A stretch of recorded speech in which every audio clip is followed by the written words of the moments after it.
I never thought the last sentence my daughter would say to me in my own kitchen would sound like a closing door.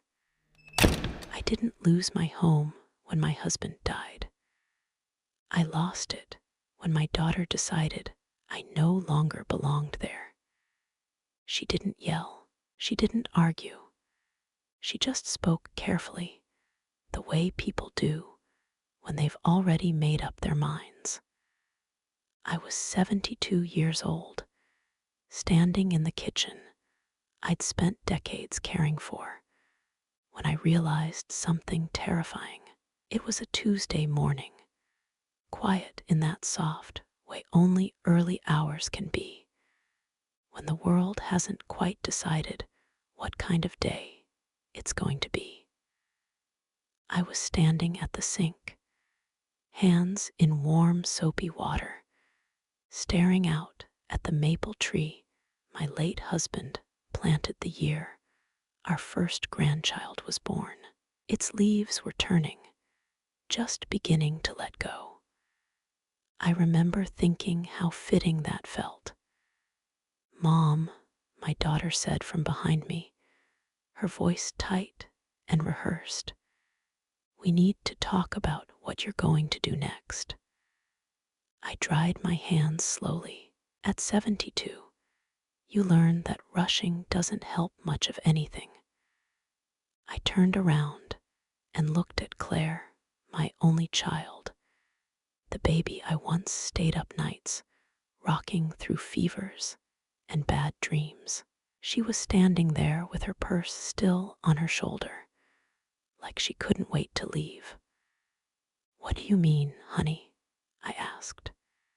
She sighed, the way she used to when she was 16, and thought I just didn't understand the world anymore.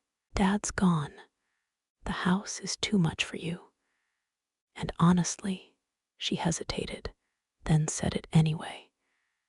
"You don't really need all this space now. All this space. 41 years of marriage reduced to square footage." I smiled, because that's what I've always done when things hurt. "I suppose I'll manage," I said. "I always have." That's when she said it. Not loudly, not cruelly, at least not in her mind, but clearly. "Well, you can't stay here forever. It's time to think about other arrangements." Other arrangements. As if I were an extra chair that needed moving before company arrived. 3 days later, I was packing my life into cardboard boxes I found in the garage, listening to Claire talk on the phone downstairs about repainting the living room. She had already chosen a color, something modern, something clean, something that erased the handprints and memories I'd spent decades preserving.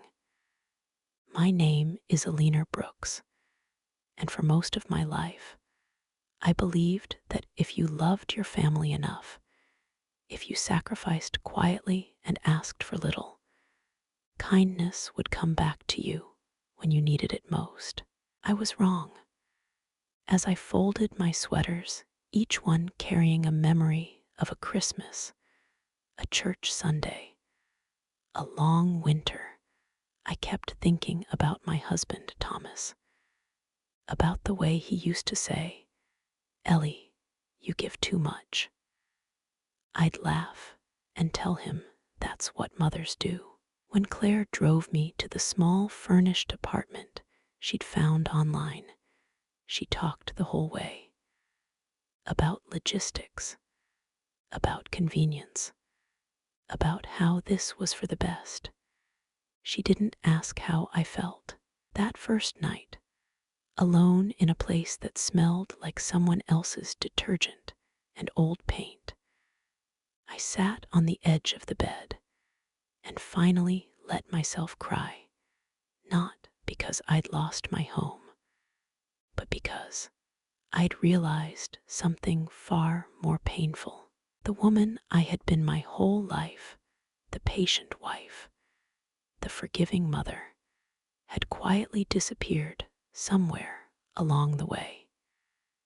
And in that silence, with my hands folded in my lap and my heart aching in places I didn't know still existed, I felt a small, unfamiliar stirring. It wasn't anger, it was clarity.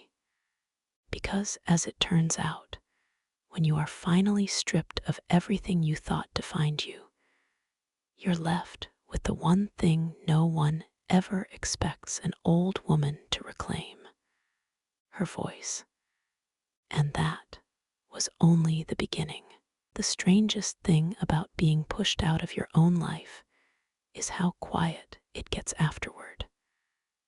No doors slamming, no shouting, just the hum of a refrigerator you didn't choose and the tick of a clock you didn't buy, marking time that suddenly feels borrowed. That little apartment Claire put me in sat behind a row of shops on the edge of town, the kind of place meant for people passing through, not for women who'd built a life brick by brick. The first morning I woke there, I reached for Thomas out of habit. My hand met cold air and a stiff pillow. I lay still for a long time, listening to my own breathing, wondering how I'd become someone who needed permission to exist. I made coffee using a cheap machine that sputtered and groaned like it resented me. As I sat at the small table, sunlight crept in through the blinds, landing on a single framed photograph I'd brought with me. It was of Thomas and me at the county fair, years ago. He had powdered sugar on his chin, and I was laughing so hard I could barely stand. "You wouldn't believe this mess," I whispered to the photo. "Your daughter's got me living like a guest in my own life." I half expected an answer. Instead, my phone buzzed. It was Claire. "Just checking in," she said briskly. "Everything okay? You've got enough groceries, right?" I told her I was fine. I always told her I was fine. She didn't ask to visit. She didn't ask if I was lonely. She had a meeting to get to. After we hung up, I stared at the phone and felt something shift inside me, not sharp, not bitter, just tired. Tired of smoothing things over. Tired of pretending this was normal. That afternoon, I went for a walk. The neighborhood was unfamiliar, full of young couples and people who didn't see me at all. I passed a small park and sat on a bench watching leaves fall without ceremony. No one applauds when trees let go. They simply do what the season requires. I thought about all the things I'd let go of without question. My teaching job when Claire was born. My art classes when Thomas's business needed support. My opinions, my dreams, my needs. That's when I remembered something Thomas had said the year before he died. We were sitting at the kitchen table, the same one Claire now planned to replace. "Ellie," he'd said, folding his hands, "if anything ever happens to me, promise me you won't disappear." I'd laughed then, brushing it off. I'm not going anywhere. But I had, slowly, quietly, piece by piece. That evening, as I unpacked the last box, I found a folder tucked between old recipes and church programs. It was thick, heavier than paper should be. Inside were documents, statements, letters, notes in Thomas's careful handwriting. I sat down on the bed, my heart suddenly beating faster. This wasn't a scrapbook. This wasn't sentimental. This was intentional. There were dates I didn't recognize, accounts I'd never heard of, and a note on top that made my breath catch. Ellie, if you're reading this, it means I didn't get the chance to explain everything. Please don't assume you know the whole story.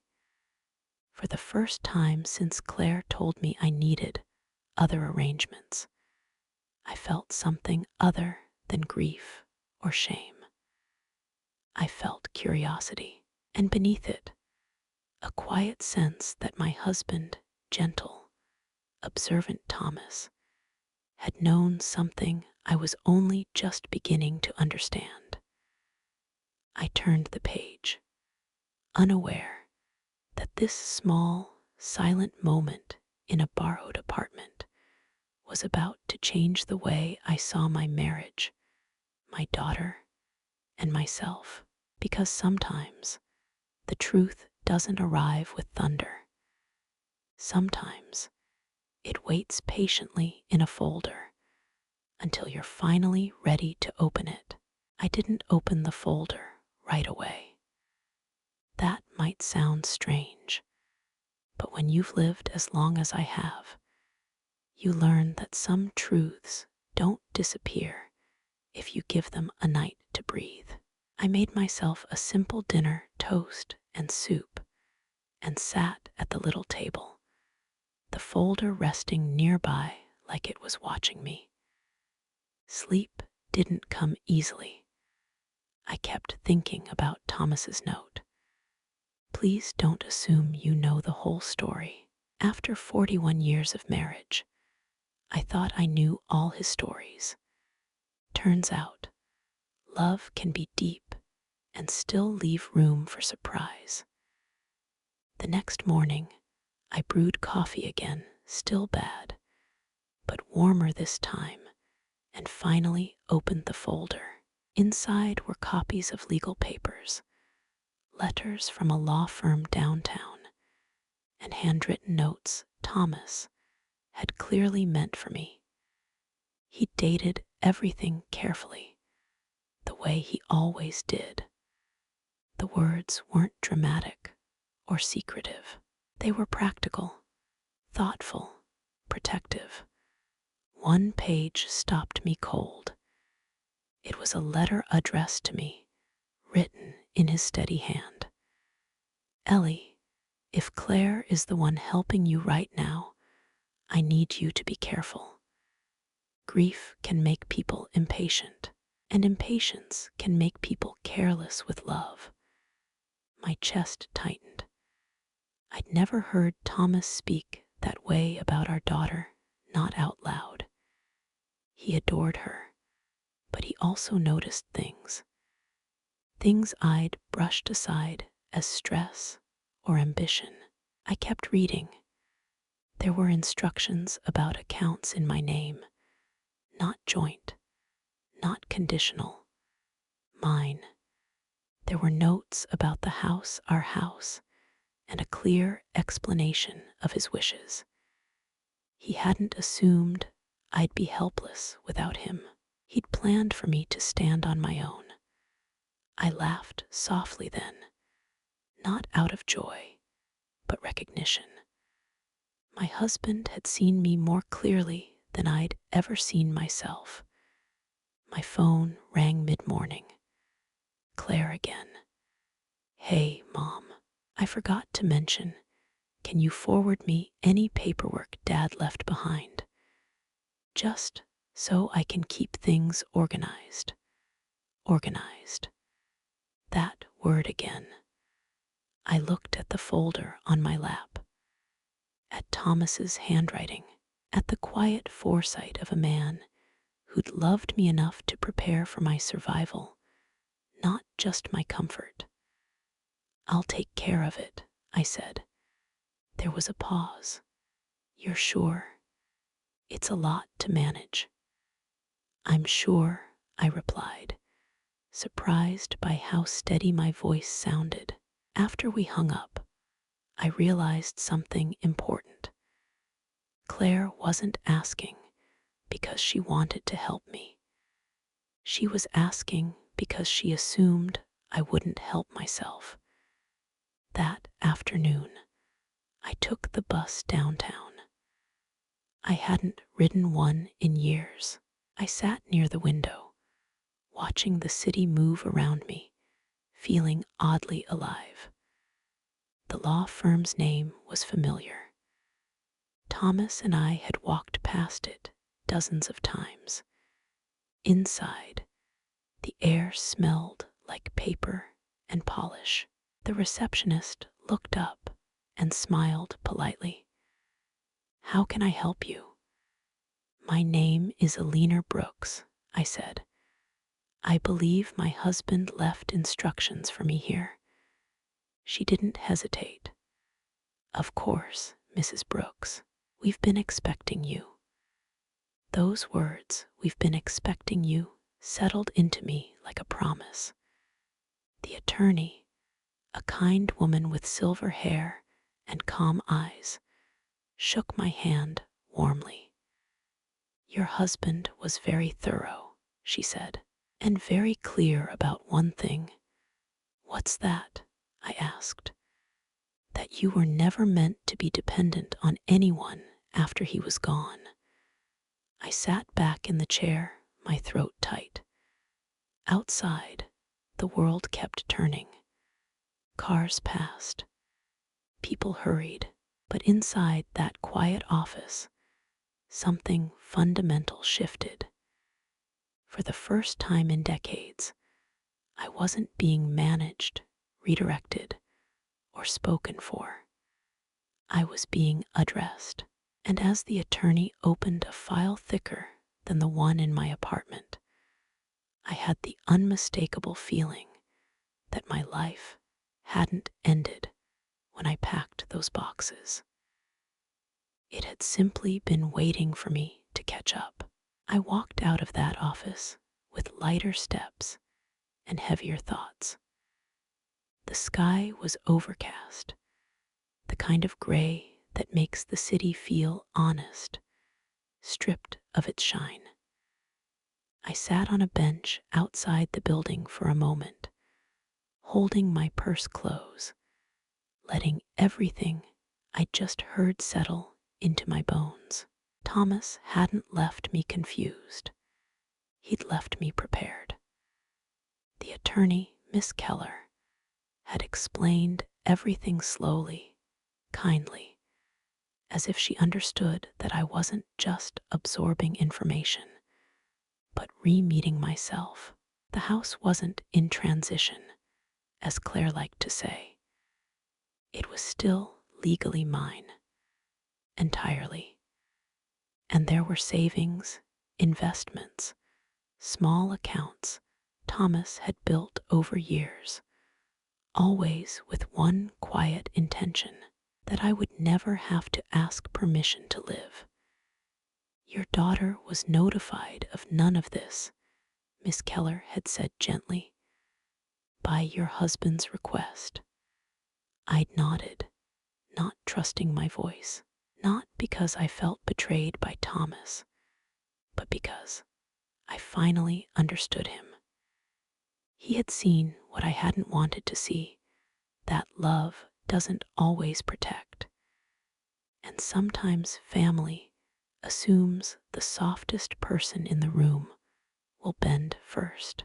On the bus ride back to the apartment, my phone buzzed again. A text from Claire. "Did you find anything useful?" Useful. As if my life were a filing cabinet. I didn't answer right away.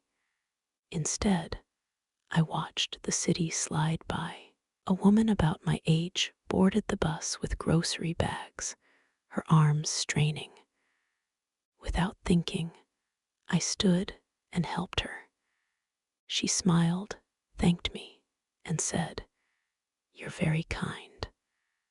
I almost told her I'd been kind my whole life. Too kind.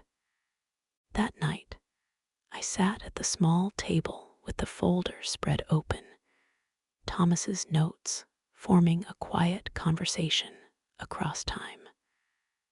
I felt him with me then, not as a ghost, but as a steady presence, reminding me who I'd been before I learned to shrink. The next morning, I drove past my house. I didn't plan to stop. I just wanted to see it.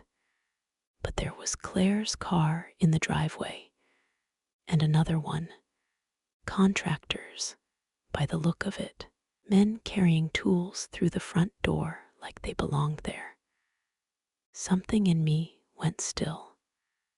I parked down the street and watched as they measured windows I'd washed for decades, discussed tearing out shelves I'd lined with family photos. No one asked my permission. No one checked the deed. That was when I understood. This wasn't about concern for me. It was about control. I drove away with my hands shaking, not with fear, but with resolve. Back at the apartment, I called Miss Keller. They're changing things, I said simply. In my home. There was a pause.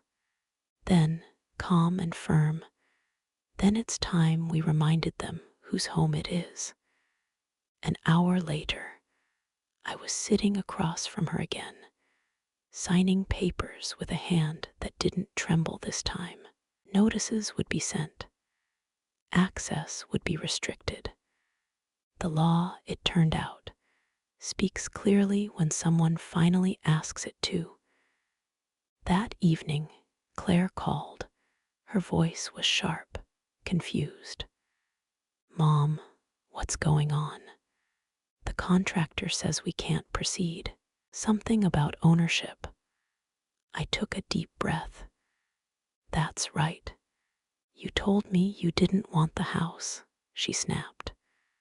I never said that, I replied. You just didn't hear me when I spoke. Silence stretched between us, heavy and unfamiliar. This doesn't have to be difficult, she finally said.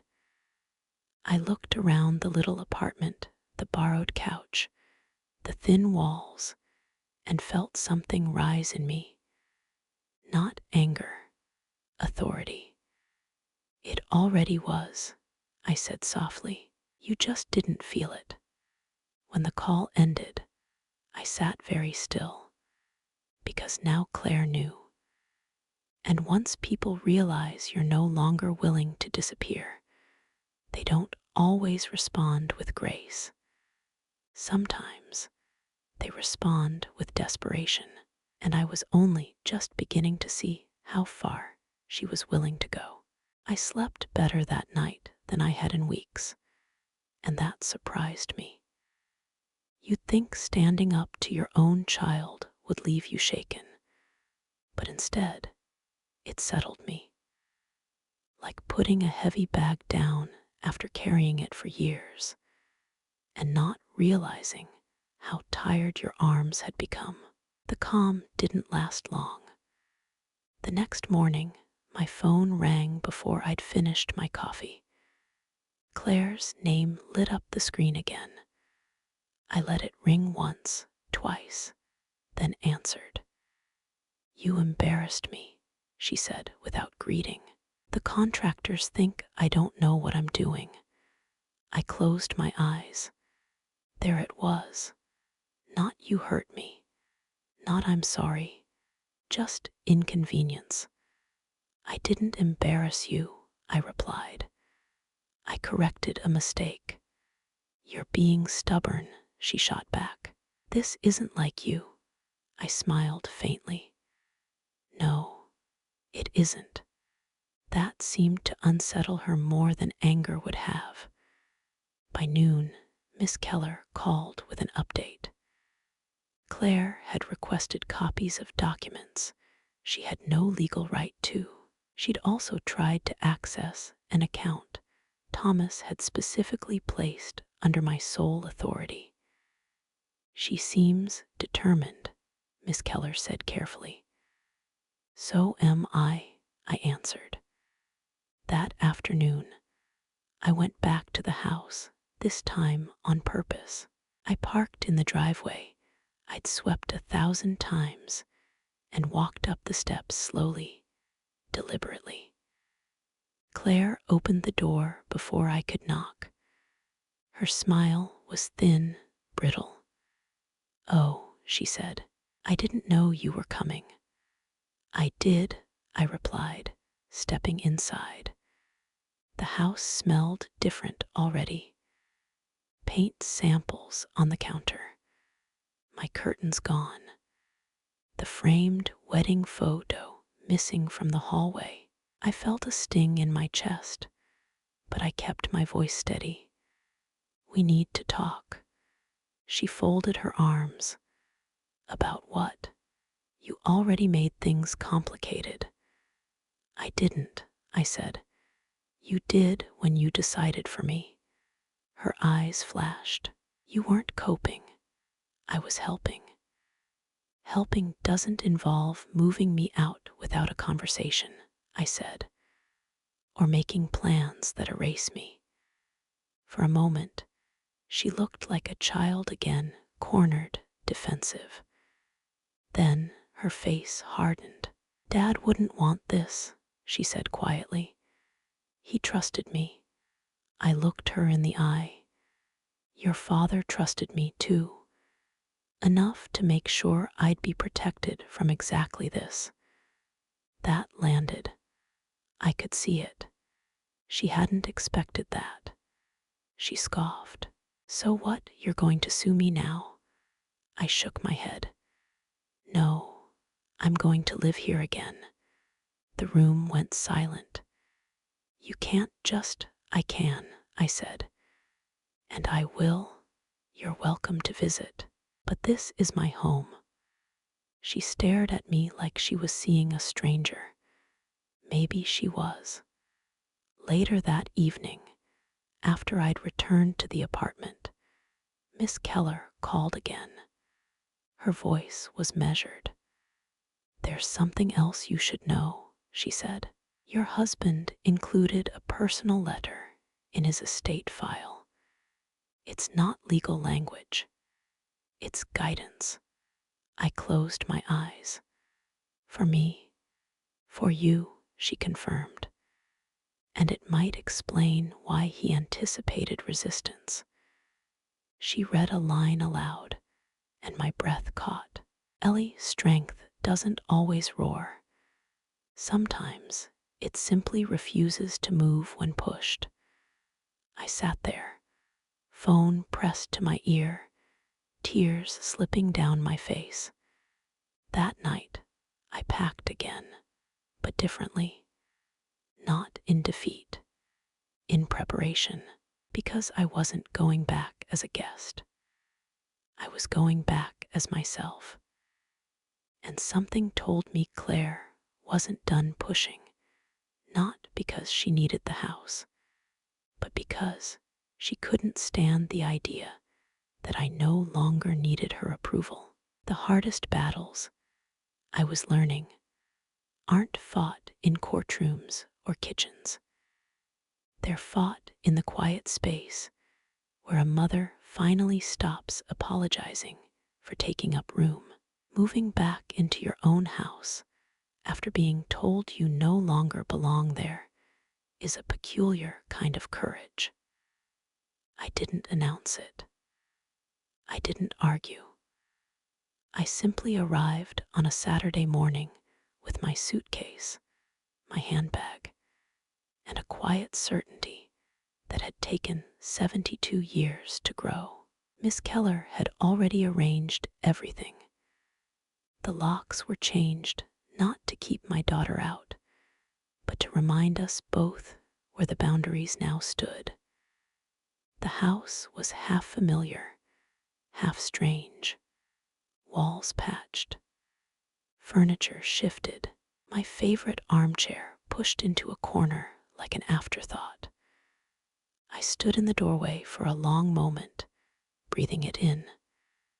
Then I began moving things back, not angrily, intentionally. I hung my curtains. I placed Thomas's photo back in the hallway.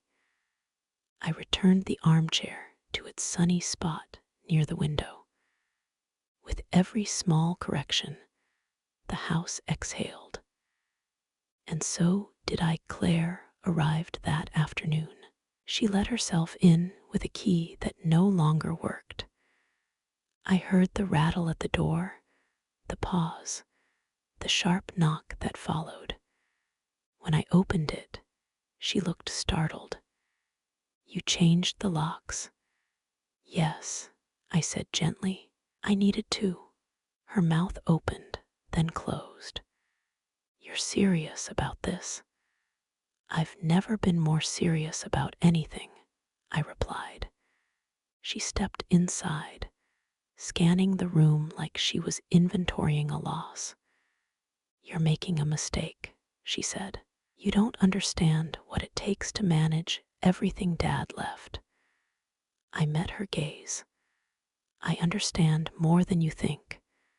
She laughed, short and humorless. "Mom, you balanced a checkbook. Dad handled the real stuff.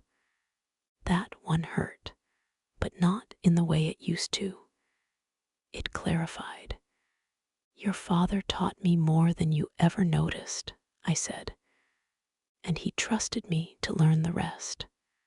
Her face flushed. "So what, now I'm the villain?" "No," I said quietly. "You're my daughter, but you crossed a line." She looked away, jaw tight. "I was protecting you." "No," I said again. "You were protecting your idea of how things should be."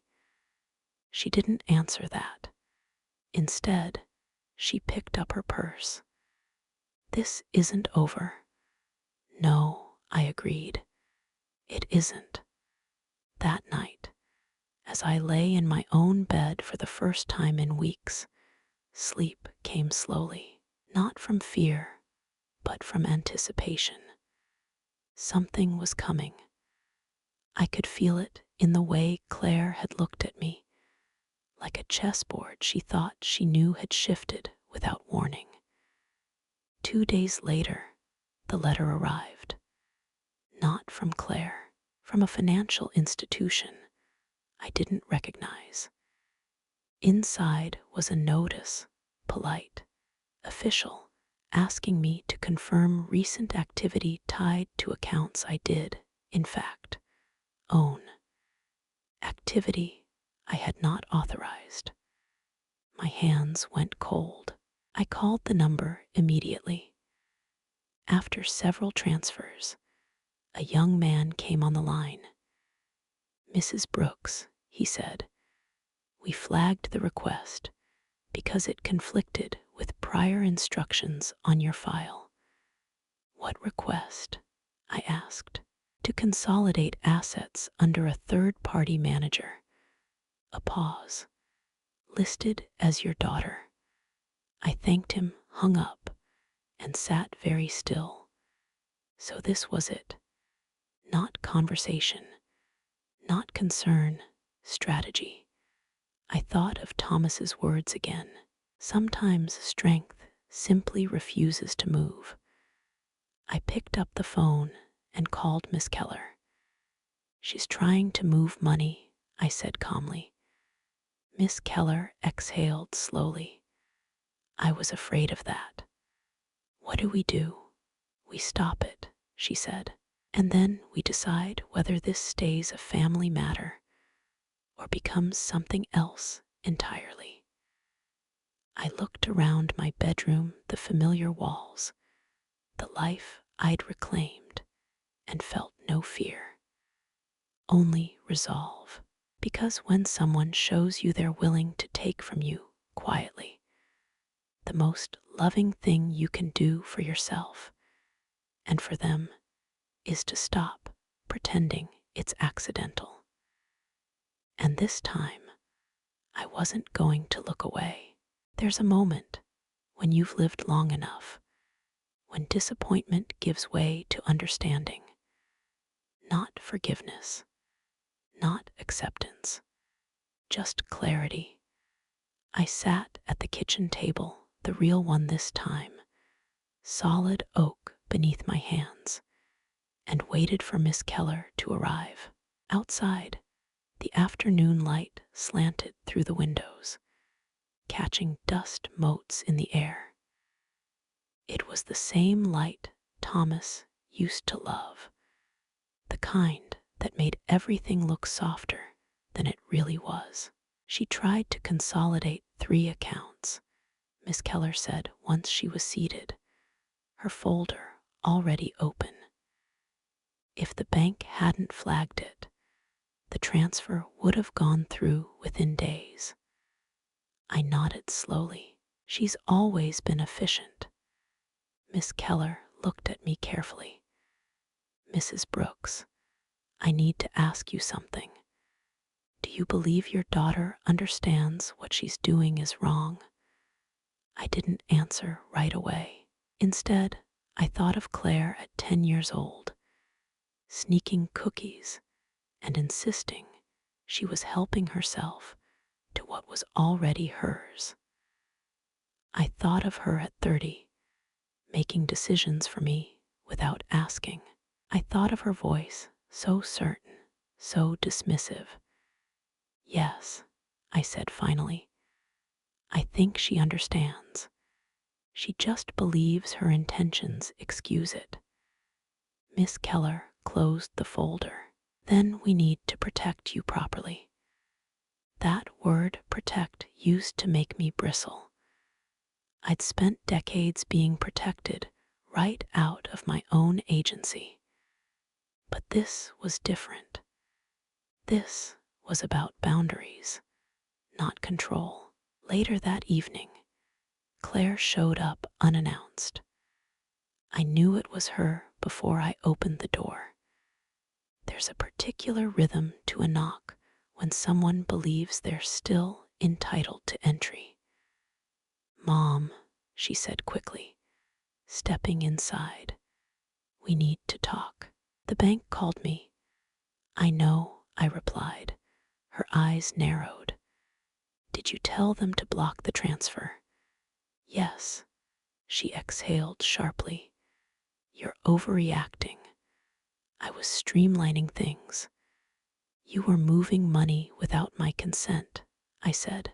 For your own good, she insisted.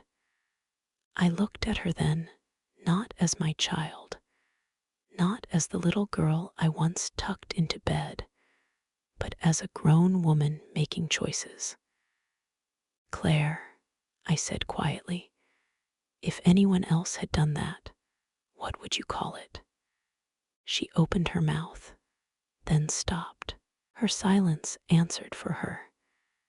You don't trust me, she said finally. I don't trust your judgment where my autonomy is concerned, I replied.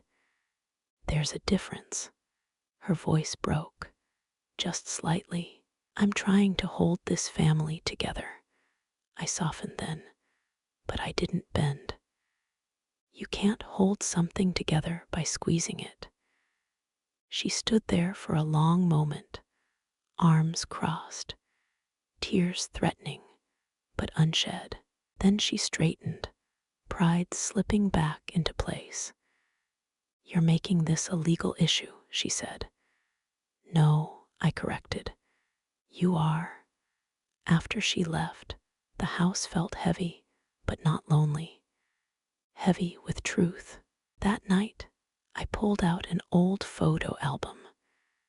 Not to reminisce, but to remind myself. Page after page of a woman who showed up, who gave, who endured, who adapted.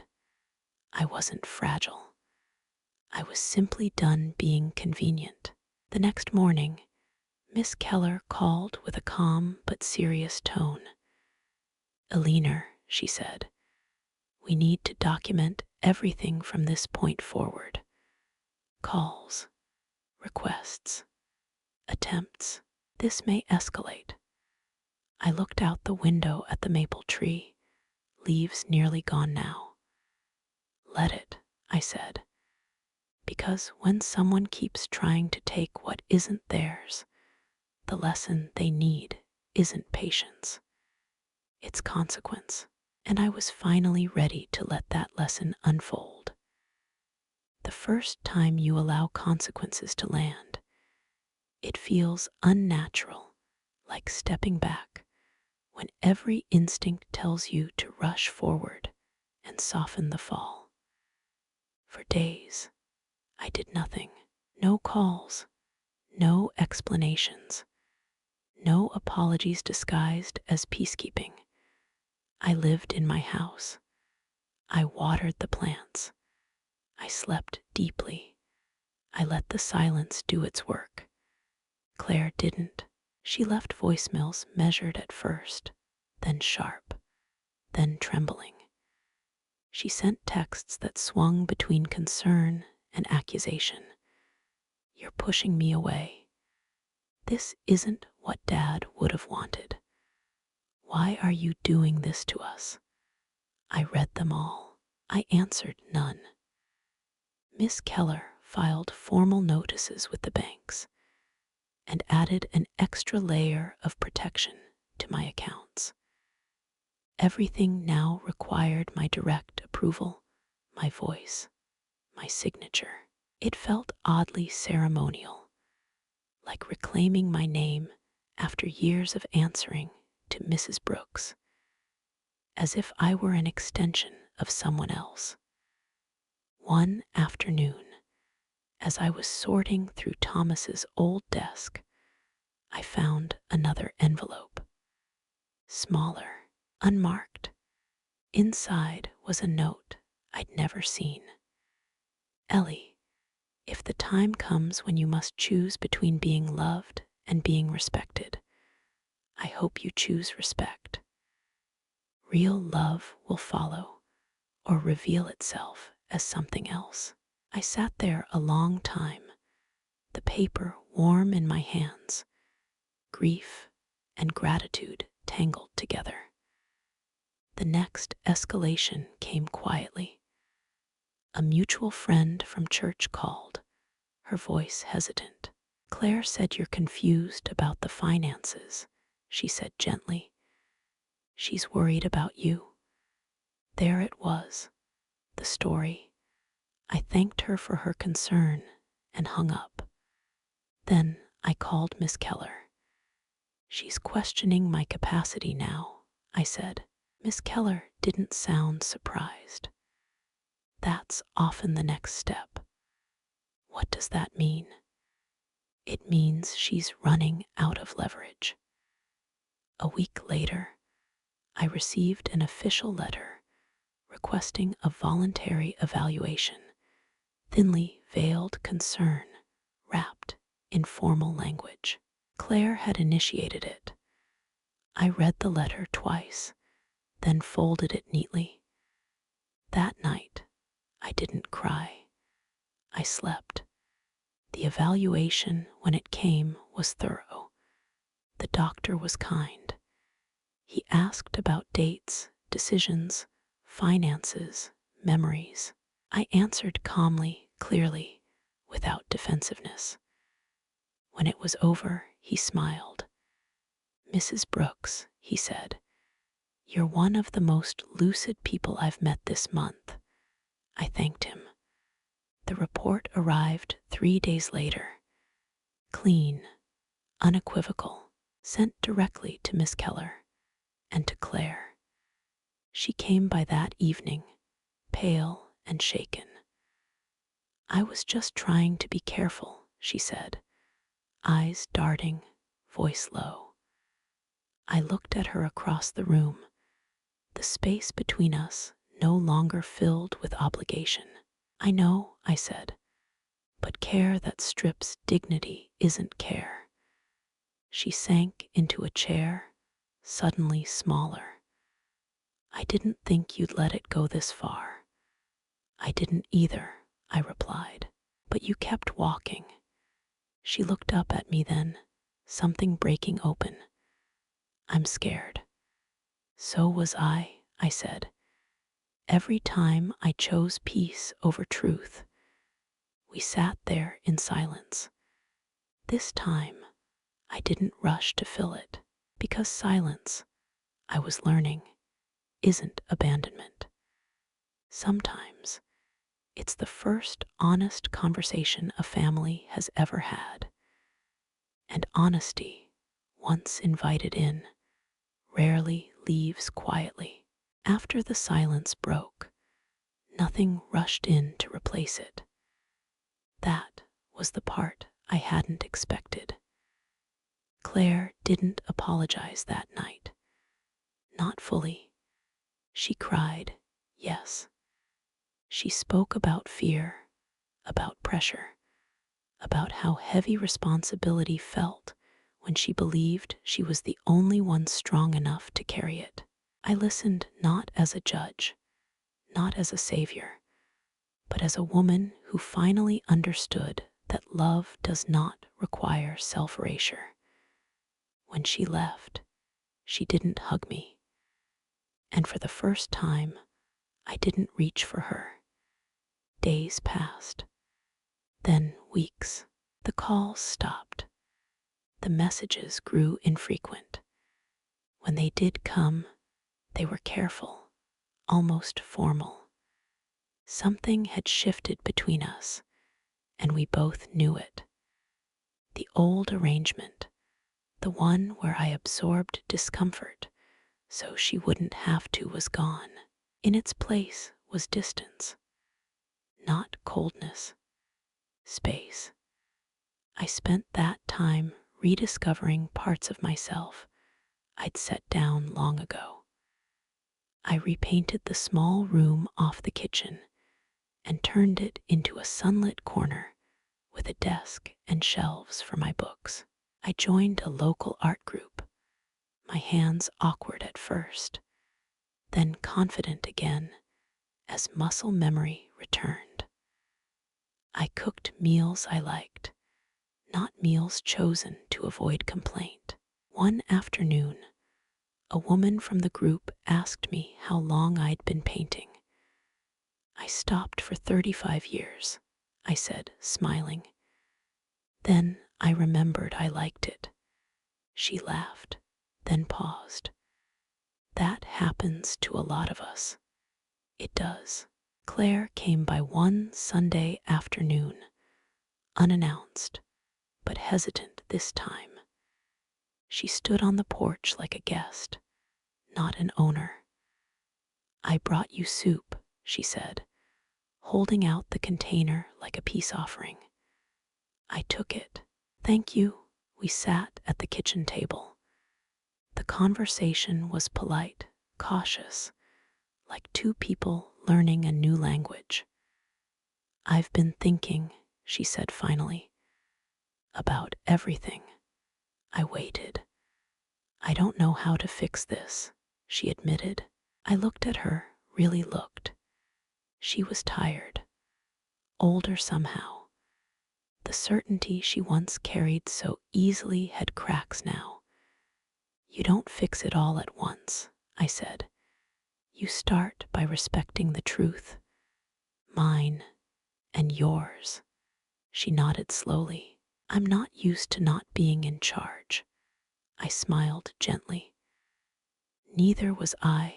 That made her laugh, a small one, surprised and real. As she left that day, I realized something important. Reclaiming my life hadn't destroyed my family. It had simply ended a story that was never fair to begin with. Whether a new one would grow in its place, that would take time and choice on both sides. That evening, as the sun set behind the maple tree, now bare, resting, I sat in my armchair and felt a deep, steady peace. Not triumph, not revenge, just dignity. And if there's one thing age has taught me, It's this: dignity doesn't shout, it doesn't chase, it waits patiently for those willing to meet it where it stands. I didn't know exactly what my future with Claire would look like, but for the first time in my life, I knew one thing for certain. Whatever came next, I would not disappear to make it easier for someone else. I used to believe that endings were loud, that they arrived with slammed doors, final words, and dramatic conclusions you could point to and say, there, that's where everything changed. But the older I get, the more I understand that real endings are quiet. They arrive like evening light, slowly shifting the shape of things until you realize the day is already gone. Claire and I found a rhythm, not the old one, full of assumptions and quiet resentments, but something gentler and more honest. She called before coming over. She asked instead of decided. Some days we talked easily, other days we kept things simple, and sometimes we didn't talk at all.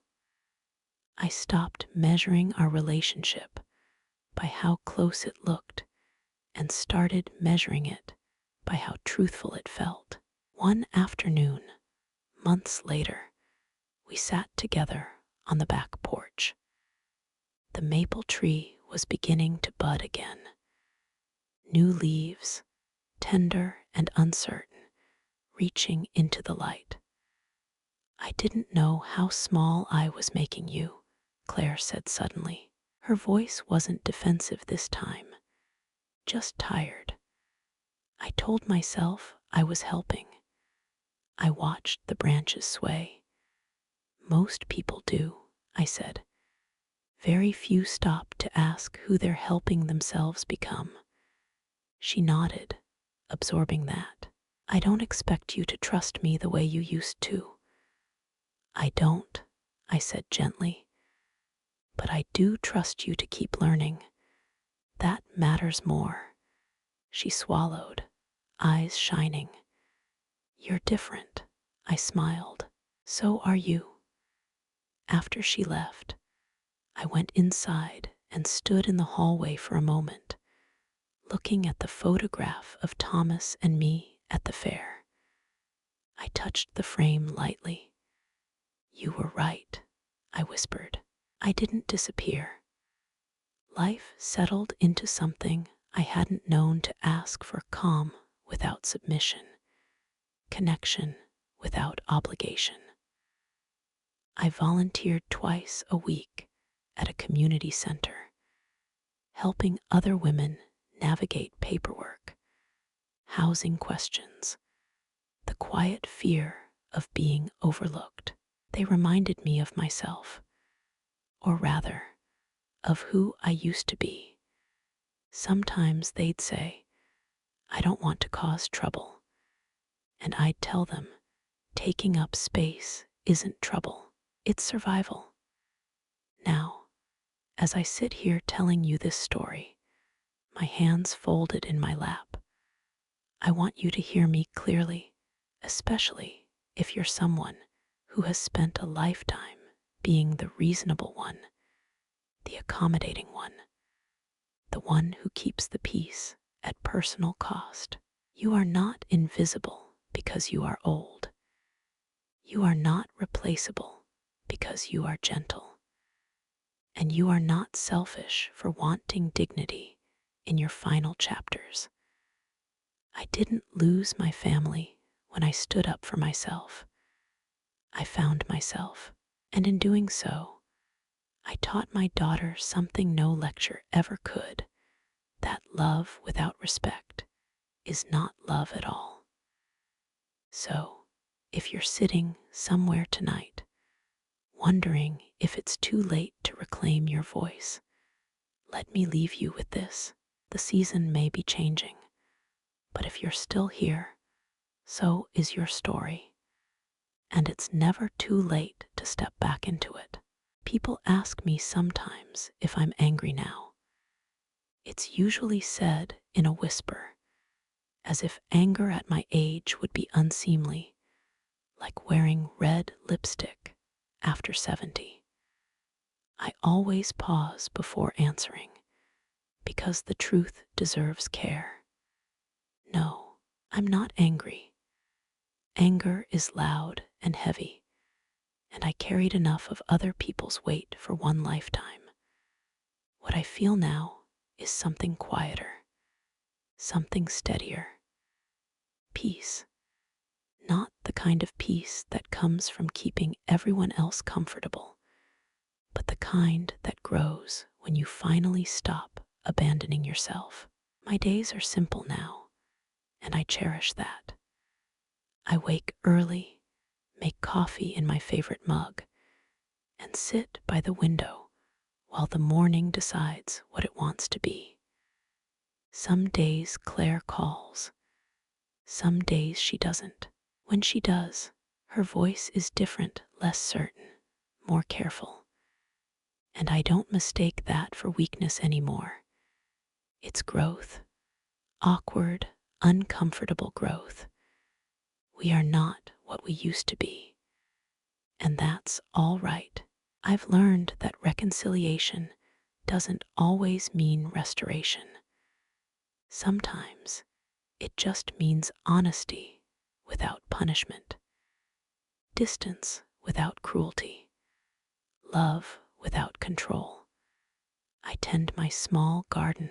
I paint in the afternoons, my hands slow but sure. I laugh more easily now, not because life is lighter, but because I'm no longer carrying what was never mine to hold. Every once in a while, a woman from the community center will sit across from me, hands folded tight, eyes full of worry, and say, "I don't know who I am anymore." I always tell her the same thing. You're still there. You've just been very quiet for a long time. That's the thing no one tells us when we're young, especially women like me, who were taught to be agreeable, dependable, selfless. If you practice silence long enough, people begin to mistake it for consent. And if you practice endurance long enough, they begin to assume you don't feel pain. But feeling never leaves us. It waits. It waits patiently until one day, maybe after a loss, or a betrayal, or a sentence spoken too casually, you realize that disappearing was never the same thing as being loved. I don't regret my years of giving. I loved deeply. I still do. But I regret not believing sooner that I was allowed to take up space without earning it. So, if you're listening to me now, if you're older, tired, unsure, or quietly shrinking to make the world easier for others, let me say this to you as plainly as I can. You do not owe your dignity to anyone. You do not age out of worth. And it is not too late to choose yourself. I didn't become someone new when I stood my ground. I became who I had always been before I learned to step aside. And that, dear heart, is the truest kind of homecoming there is. If I could sit beside you right now, really sit beside you, close enough to hear the small sounds of your breathing, I wouldn't tell you my story to impress you. I'd tell it to remind you. Because somewhere along the way, many of us were taught that being good meant being quiet, that love meant sacrifice without limit, and that age meant stepping back so others could move forward. We learned to call endurance a virtue even when it hollowed us out. I believed that for a long time. I believed that if I asked for less, needed less, was less, I would be easier to love. But life has a way of correcting us, even late in the day. Now, in the gentle rhythm of my mornings, I understand something I wish I'd known sooner. You don't become a burden when you grow older. You become a witness. You carry stories. You carry perspective. You carry the quiet authority of someone who has survived joy and grief and still wakes up willing to try again. That is not something to apologize for. Claire and I are still learning each other. Some wounds don't vanish, they soften. Some relationships don't return to what they were, they become something truer, or they rest at a distance that no longer hurts.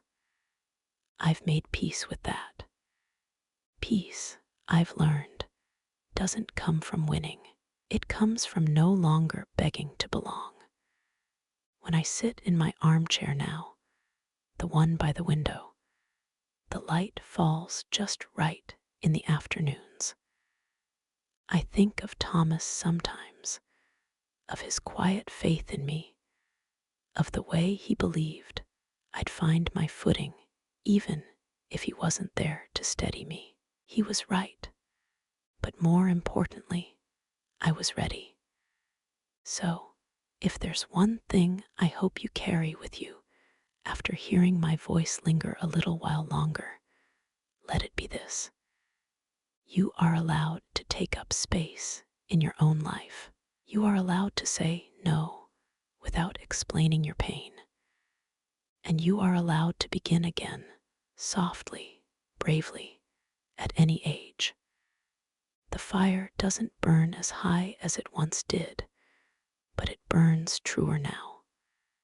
And that warmth, that's not the end of the story. That's what it feels like when you finally come home to yourself. If I could sit beside you right now, really sit beside you, close enough to hear the small sounds of your breathing, I wouldn't tell you my story to impress you. I'd tell it to remind you. Because somewhere along the way, many of us were taught that being good meant being quiet, that love meant sacrifice without limit, and that age meant stepping back so others could move forward. We learned to call endurance a virtue even when it hollowed us out. I believed that for a long time. I believed that if I asked for less, needed less, was less, I would be easier to love. But life has a way of correcting us, even late in the day. Now, in the gentle rhythm of my mornings, I understand something I wish I'd known sooner. You don't become a burden when you grow older. You become a witness. You carry stories. You carry perspective.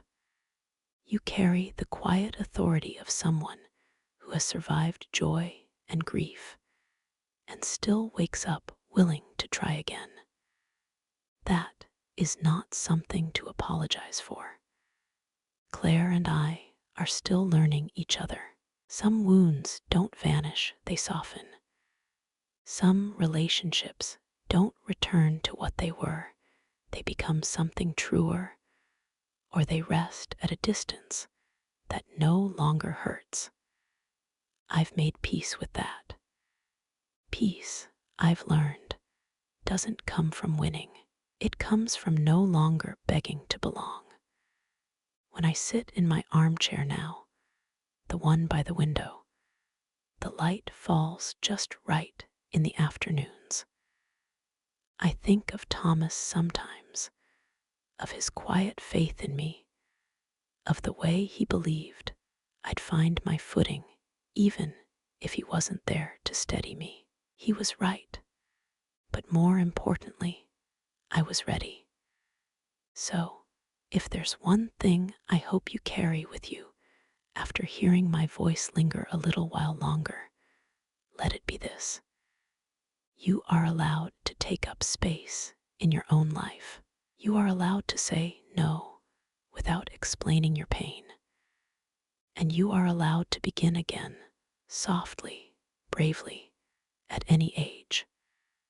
The fire doesn't burn as high as it once did, but it burns truer now. And that warmth, that's not the end of the story. That's what it feels like when you finally come home to yourself.